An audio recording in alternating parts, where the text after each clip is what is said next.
لە تەوەری دومی بەرنامەکەماندا بابەتێکی ئاینی بابەتێکی گرنگمان هەڵبژاردە بۆ ئێوە یازدوو خۆشەویست هەم بۆ خۆشمانەویش ڕێگریکردن لە خراپەکاری و فەرمانکردن بە چاکە لە نێو کۆمەڵگادا بزانین ئاینی پیرۆزی ئیسلام چیمان پێ دەڵێت ڕێنمونمان چۆن دەکات بۆی کە هەمیشە بەردەوام فەرمان بە چاکە بکەین ڕێگریەکان لە خراپە بکەین ئەو کۆمەڵگا تا چەند ئەگەر بەم سیستەمە بڕوا کۆمەڵگایەکی تەندروست کۆمەڵگایەک پڕ لە چاکە بەڕێوە دەچێت. گفتوگۆی زیاتر لەگەڵ میوانەکەمان دەکەین دکتۆر ئەحمەد سورچی کە بە شازێکی ڕاستەوخۆ لە هەولێرەوە میوانی بەرنامەکەمانە کاک دکتۆر سڵای خوا لێ بە سپاس بۆم دەرفەتە. وعليكم السلام ورحمة الله وبركاته. خوای گەورە سەلامەتتان کە منیش خۆشحاڵم بەو بەیانیە لە خزمەت جەنابتان. زۆر سپاس. مامۆستاگیان تا بۆچی گرنگە ینی کۆمەڵگا بۆچی زەروریەتە پێی کە تاکەکانی فەرمان بە چاکە بکەن ڕێگری لە خراپەکاریەکان بکەن؟ الحمد لله رب العالمين والصلاة والسلام على نبينا محمد وعلى آله وصحبه أجمعين. صلاة ورز دوباره بو برز بو بینەرانی خۆشەویستی پێیان خوای گەورە سەلامەتتان کە سپاستانەکەم بە ئەو دیدار و دەرفەتە. مامۆستای بەڕێز ئەمر بە معروف و نەهی لە منکەڕ لە کتێبە شەرعیەکان یاخود لە قورئانی مبارەک و لە فەرمودە جوانەکانی پێغەمبەری خۆ صلی الله عليه وسلم بە واجب هاتووە. یعنی وەکو واجب لە شەریعەتدا هەر شتێک بواجب هاتبی یعنی عقوبە هەیە لە بۆ ئەو کەسەی کە ئەم واجبە تەرک بکە واز بێنێ. تر ژیان مەداری ژیان لە ئیسلامدا مەداری ئیسلامەتی و حیات لەسەر ئەو ئەمر بە معروف و نەهی لە منکەرە ڕادەوەستی جا هەریەکەوە بە شێوازێک دەیکا لە ناو کافران و لە ئەوروپا و لە دنیاشە بە ناوی ئاگادارکردنەوە و بە ناوی هەریەکە و بە ناوێک باسی دەکا. ئەمە لە ئیسلامدا پێ دەرێن ئەمر بە معروف نەهی لە منکەر فەرمان بە چاکە ڕێگریکردن لە خراپە. ئەو فەرمان بە چاکە و یعنی ڕێگریکردن لە خراپە ئەسڵێکە لە ئوسولی ئیسلام شەعیرەیەکی گەورەیە لە شەعائیرەکانی ئیسلام. خوای گەورە فەرمێ كنتم خير أمة أخرجت للناس تأمرون بالمعروف وتنهون عن المنكر وتؤمنون بالله. الله سبحانه وتعالى فرمي ايوه او كاتا باشترين امتن چونکە ئەو صفەتەتان تێدایە فەرمان بە چاکە دەکەن ڕێگری لە خراپە دەکەن ئیمانتان هەیە بە الله سبحانه وتعالى. ممکنە کەسانێکیش هەبن کافر بن و باوەڕیان بەخوای گەورە نبی بەڵام مەسەلەن لە هەندێک لە شیرەت و نەسیحەتەکانی دینەکانی دینە دەستکردەکان وەکو بوذای و فلان و بیان دەبینین شتی چاکی تێدایە بەڵام تؤمنون بالله تێدا نیە. ئەگەر تؤمنون بالله سبحانه وتعالى تێدابی ئەو ئەمر بە معروف و ئەو نەهی لە منکەڕە هەمووی بە خێر و سەدەقە و چاکە دادەنرێ لە لای خوای گەورە و هەروەها مجتەماعیش پێدەبیتە باشترین مجتەماع ئومەتیش پێدەبیتە خێرە ئومەت. کاتی خۆی جوولەکە یەهودیەکان باشترین ئومەت بوون باشترین کەس بوون. خوای گەورە فەرمی یا بەنی ئیسرائیل يا بني إسرائيل اذكروا نعمتي عليكم وأني فضلتكم على العالمين لسورة البقرة. فرمي ئەوەتان بەبیر بێ من ئێوەم کردبوون بە باشترین کەس بەس لە بەرەوەی چی چونکە ئەمر بە معروفیان دەکرد نەهی لە منکەریان دەکرد. ئیستا کە ئەمر بە معروفیان نەکرد و نەهی لە منکەریان نەما رب العالمین ئەو مەرتەبەی لێ سەنەوە. ئێستا ئەو مەرتەبەیە ئەو گەورەیە ئەو خۆشەویستیە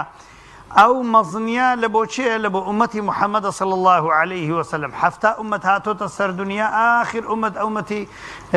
ئیسلامە ئومەتی پێغەمبەری خوایە عليه الصلاة والسلام. ئەو ئومەتە ئەو کاتە باشترین ئومەتە ئەگەر ئەو صفەتەی تیا بێ فەرمان بە چاکە ڕێگری لە خراپە باوەڕبوون بە الله سبحانه وتعالى و ئەوەی کە عیلاقەی بە باوەڕبوون بە خوای گەورەوە هەیە. بەڵێ دکتۆری خۆشەویست منە مەوێ ینی پرسیارێ بکەم فەرمودەیەکی شیرینی پێغەمبەر صلی الله علیه وسلم لەگەڵ ئەم بابەتەی ینی چۆن بیگونجێنین. یەکێک لە فەرمودەکانە فەرمێت من حسن الإسلام المرء تركه ما لا يعني شتێ پەیوەندی بە تۆ نییە تەداخولی تیامەکە.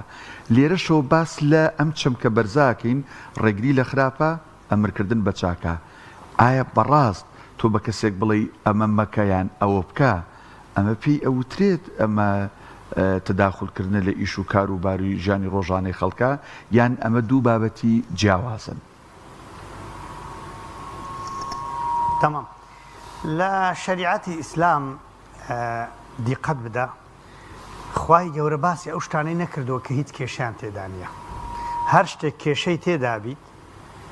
زەرەر بۆ دینی ئینسانی هەبیت بۆ ڕەوشت و ئەخلاقی مرۆڤەکان هەبیت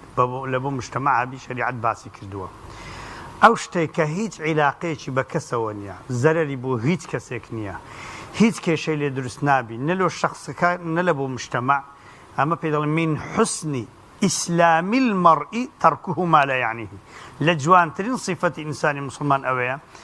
شتێک کە پەیوەندی بەوە نییە تەداخل نەکا نەچێ باسی لێ نەکا مەسەلەن نمونە مرۆڤێک هەیە هیچ کێشەیەکی نییە بۆ خۆی مەسەلەن حەزی لە خواردنێکە تۆ هیچ عیلاقێکت پێوە نییە پێ بڵێ کاکات و خواردنێ بۆ دەخۆی بۆ ناخۆی دەبی ئیلا بی خۆی عیلاقی بە تۆیە کاک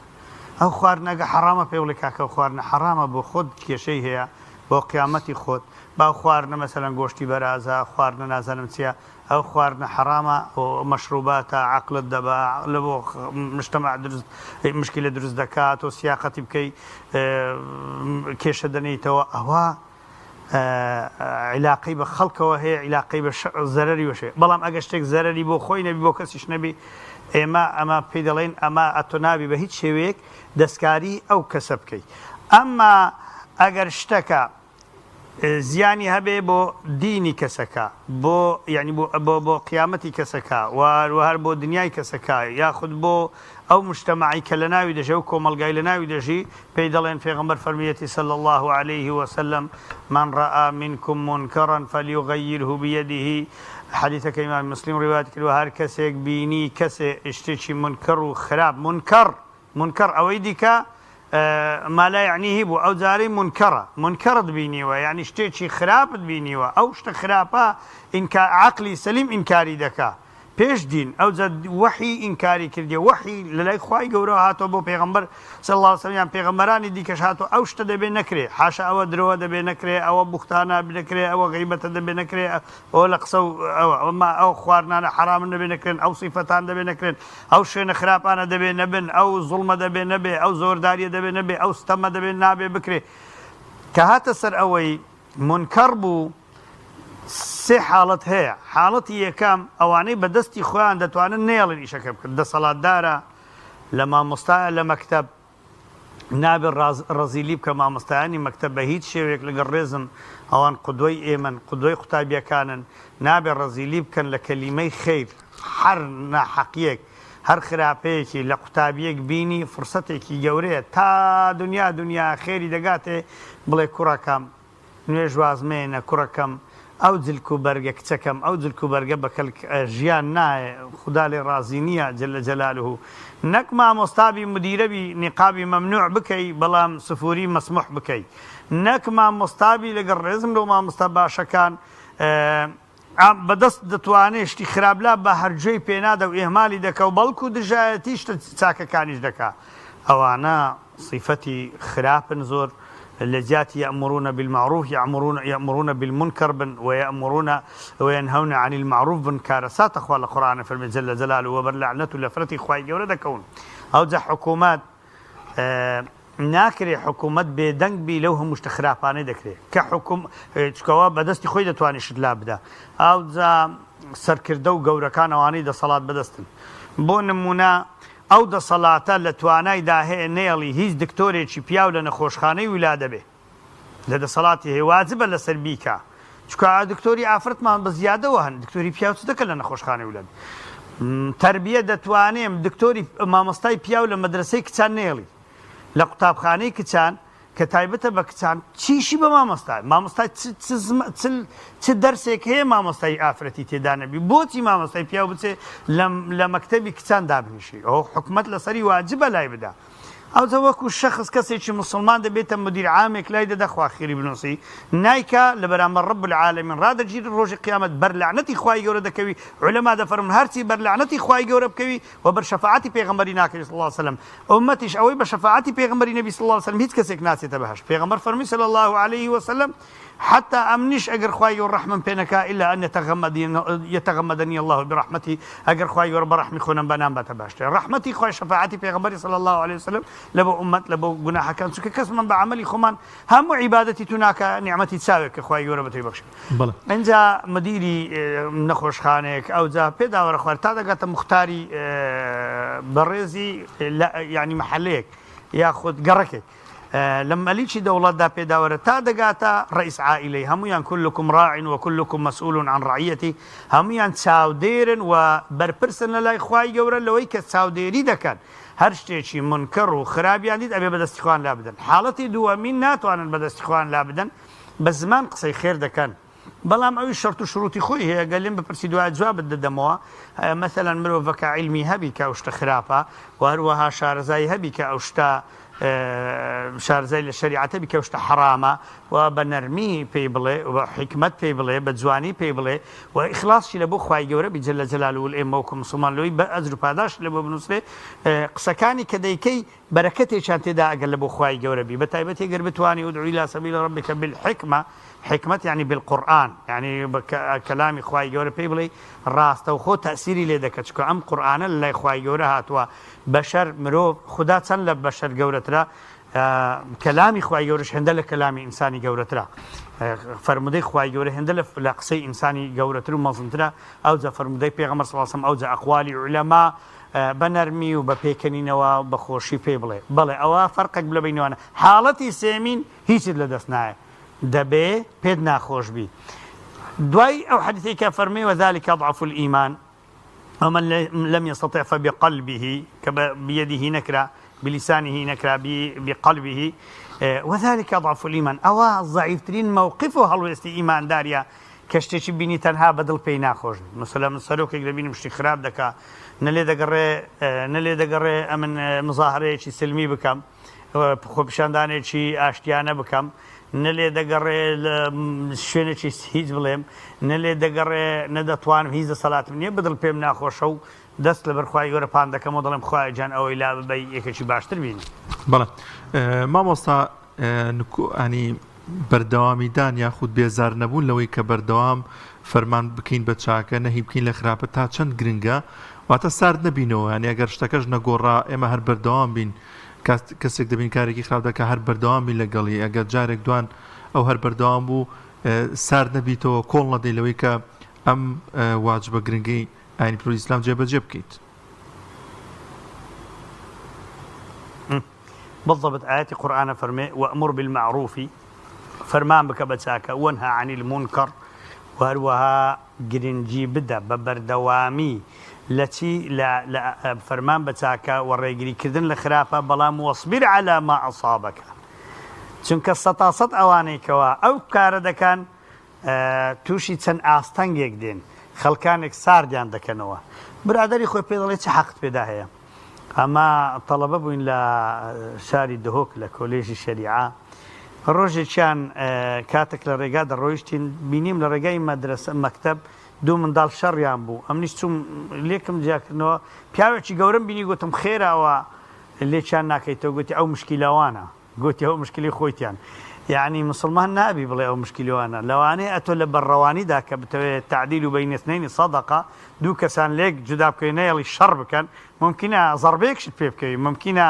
عادزیشت بکەن ممکنە قسەشت پێ بڵێن بەڵام لە کۆتاییدا هەم ئەوانش قازانج دەکەن کە شەڕەکە نەبوو کە خراپەکە نەبوو هەم لە قیامەتیش ئەتۆ ئەجر و پاداش تێ بۆیە دەبێت سەبرت هەبێ خوای گەورە یەکسەر لە دوای ئەو ئاەتەکە فەرمێ وأمر بالمعروف وانهى عن المنكر واصبر على ما أصابك صبرشت هەبێ لەسەر ێگا تووشی مصیبەتێک بووی ئەگەر شتێکت هاتە ڕێگا بۆ إن ذلك من عزم الأمور ئەو سەبرگرتنە ئەوە دەلالەتی ئەوەیە تۆ صاحب عەزیمەتی لە ئیشەکانت بەڵام ئەگەر کەسێک ئیشێکی چاچی کرد تۆزێ هەر پێیانوت کوڕە بابەوە حڕیەتی شخصیە و دوسێ علمانی و دوسێ چەپمە پێیانگوتی کوڕەوە چیشت بۆی داوە حڕیەتی شخصیە و ئەوە سەربەستی تاقە کەسیە و ئەتۆ عیلاقەت پێدانە یەکسەر واز بینی ئەوە ئەتۆ عەزمت نییە عەزمت جەزم نییە و صاحب ئەمر نی و هەروەها ئەو صفەتە جوانەی ئیمانداران تێدا نییە قورئانیشە فەرمێ ادفع بالتي هي أحسن فإذا الذي بينك وبينه عداوة كأنه ولي حميم وما يلقاها إلا الذين صبروا وما يلقاها إلا ذو حظ عظيم وإما ينزغنك من الشيطان نزغ فاستعذ بالله إنه هو السميع العليم أفرمي هەر کاتێک خراپێکت بینی بە چاکە پاڵی بدا نێڵی خراپەکە بکرێ کەسێک خراپ ژنێک لە ماڵەوە خراپە پیاوێک چاکەی لەگەڵ دەکات چاکی وەختێک فکر لە خۆی دەکاتەوە پیاوێک خراپەشنەکە هەر چاکە لەگەر دەکە کاتێکدا ئەو پیاوە فکر دەکاتەوە دەست بە گریان دەکات دەڵێ ژنەکەم ئەمن زۆر بەرامبەر جەناب زۆر سەهوو بووم غەڵەت بووم یان جیرانەکات دراوسەیەکات یان برادەرەکات وەختێک دادێ بیر دەکاتەوە چکە تۆ هەر چاکەی لەگەڵێکی خۆت و لەی ناترسێ کە چاکەی لەگەر دەکەی ئەو چاکەی لەگەر دەکەی لە بەرخاتری خوای گەورە یەکسەر ئەو ئینسانە کە ئەنەه وەلیٌ حەمیم دەبێتە دۆستێکی زۆر گەرمت بەڵام چێ ئەو شتە دەتوانێت وما یولقاها بەڕاستی ناتوانێت شتە بکە إلا الذين صبروا ئەوانەی زۆر بە سەبرن چکە قورئان فەرمێ وتواصوا بالحق وتواصوا بالصبر ئەوانەی وەسیەت لە حەقەکەن بە حەقەکەن بە ئەمر بە معروفەکەن نەهی لە منکەرەکەن دەبێ وتواصوا بالصبرشیان هەبێ لە هەموو قورئانی پیرۆز کە کاس باسی حەق هاتووە باسی سەبر لە دوای هاتووە لە هەموو قورئانی پیرۆز باسی ئیمان هات بێ باسی عەمەلی صالح هاتووە باسی ئەمر بە حەق هات بێ باسی سەبرش هاتووە بۆچی چونکە هەمیشە ئەو دوانە وەک چۆن تەیر بەبێ دوو باڵ نافڕێ حەق بەبێ سەبر نابێ ئەوانەی کەوا سەبریان نییە ناتوانن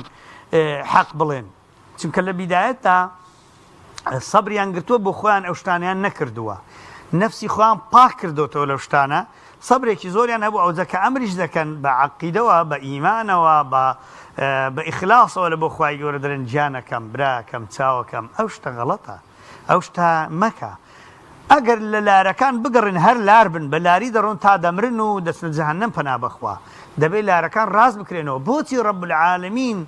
لە 7 ڕۆژان ڕۆژێکی داناوە ئەو خەڵکە واجبە بچێتە بەردەستی مامۆستایەک نە ئاوی لە بۆ دەکڕن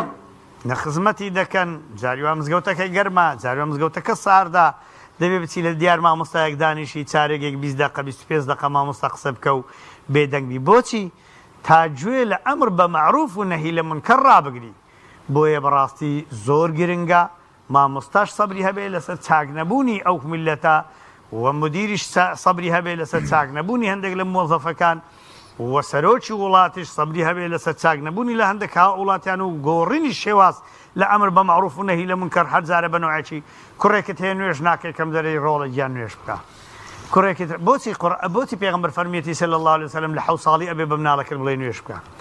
ئەفەرمێ لە 10 ساڵی ئەگە نەیکرد ئەبێ شتێکی وای پیشامدەی تووڕەبوونێکی پیشامدەی یعنی لێی بدەی بە لێدانێکی واناکە ئەزیەتی بدەی هەز بکە گەورەیەک لەو ماڵێ لە بینی 7 ساڵ و 10 ساڵ چەند ساڵی بینە 3 ساڵی بینە ئەو 3 ساڵە چەند ڕۆژ دەکا 3 جاران 165 چەند دەکا یعنی ساڵ 365 هەزار و قسوور ڕۆژ دەکا یعنی لەو 3 ساڵەدا هەزار و قسوور جار هەر ڕۆژەش 5 جاری پێ دەڵێ ڕۆڵە گیان نوێژ بکە ئەوە هەزارەکەش جارانی 5 بکەوە 5,000 جار پێت گوتۆ ڕۆڵە گیان نوێژ بکە بەڵام هەر قورئانیش نافەرمی ئەقیم الصلاة ئەقیم الصلاة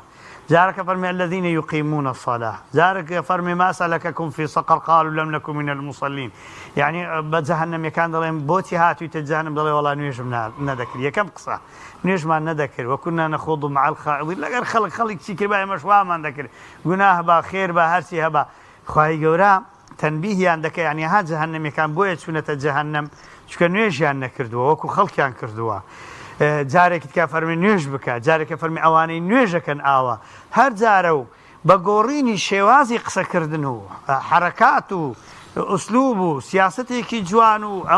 ئەمر بە معروف بکەیت ئەوە واجبە و ئەو گۆڕانکاریانە بەسەر خۆت دابینی اینجا ئەفەرمێ لە 10 ساڵی ئەگەر نەیکرد لە 14 ساڵی لە ماڵەوە با لەگەڵت نەژی چونکەوە بالغ بووە و نوێژنەکەرێک لە ماڵەوە ئەژی و زۆربەی هەرە زۆری عولەما فەرمون کافرە ئەو کەسێک کە نوێژ ناکە با لە تەمبەڵیش نەیکە یعنی خەتەرە لە مەذهەبی ئیمامی شافعی فەرمێ کافر نییە لەبەرەوەی ئیمانی هەیە ئەو جا کە بشمرێ دەبێ بکوژدێ حاکمی موسڵمانان بیکوژێ و کەسەی نوێژە ناکە لە کۆتاییدا پاش ئەوەی داوای ئیستیتابە و تۆبەیان لێ کرد لەوەی لەناو مجتەمع نەبینی بەڵام لە قەبرستانی موسڵمانان دەیشێرنەوە یعنی لە دوای 10 ساڵی هەتا 4 ساڵی دیکەی بینە لەو 4 ساڵەدا دەبێت بەردەوام هەموو ڕۆژێ 5,000 پێی بڵێ کە ئەکە هەزاران جار پێی بڵێ ڕۆڵە گیان چاوەکەم دەزانی نوێشکردن چەند بەرەکەتە ئەوە بە بۆ نوێژ ئەی بۆ نەکردنی خراپەش هەروایە بیتە سەر ڕێگای نمونەی بۆ بینیتەوە چیرۆکی بۆ بینیتەوە باسی عقوبەکەی لە بۆ بکەی هەندێک نمونەی حەی و زیندی ئەو زمانەی پێ پیشان بدەی بێبەرەکەتی ئەو ئیشەی پێ بڵێ ئەو مرۆڤ ئەو کارە ناکە بەڵێ سەبرگرتن ئارامگرتن حتا گە شەیتانش وەسوەسەی بۆ دروست کردی قورئان دوای ئەفەرمێ بێجگەلەوەی خەڵک ئەزیەت دە شەیتانش دەڵێ حەقت پێدا چییە لێگە ڕێوازی لێ بینە جیهاد یەکە لە ئوسلوبەکانی ئەمر بە معروف و نەهی لە منکەر کاتێک کافرەکان شارێک کافر بێ نێڵن مسلمان بچن بۆ ناوێن باسی ئیسلامیان بۆ بکەن دێن لە ڕێگا پێیان دەڵێن چاوەکەم ئێمە دەین پێتان بەس پێتان دەڵێن ببنە مسلمان ئەوە دینی مە باسی دینی خۆمانتان لە بۆ دەکەین ناڵن بچن ناو شارەکە ناڵن گوێیان لە دین بێ ناڵن ئەو کاتیش کە ئیدا عوشتوانە بووە ناڵن حەق و ئیسلامیان گوێ لێبی فەقیر و فەقارەکە بۆ خۆی بێتە مسلمان ئەو کاتی چەک بەکاردێ لە بۆ چوونە ناو شارێک کە لەسەر کافری و بێدینی نەمینەوە ئەو شێکە لە ئوسلوبەکان جاریوا هەیە مەجبوری بەدەستی خۆت سیلا هەڵبگری چەک بۆ کەسانە پیشان بدەی کە ناڵن ئەو خەڵکە بچێتە بەهەشت جیهادش سەبری دەوێ وەی کە بەڵێ سەبرگرتن وا سەبرگرتن لەسەر وەسوسەی شەیتانش کە دەچیتە سەر قورئان بخوێنیتەوە دەچی شتێکی چاک بکەی شەیتان دێ وإما ينزغنك من الشيطان نزغ فاستعذ بالله أعوذ بالله من الشيطان الرجيم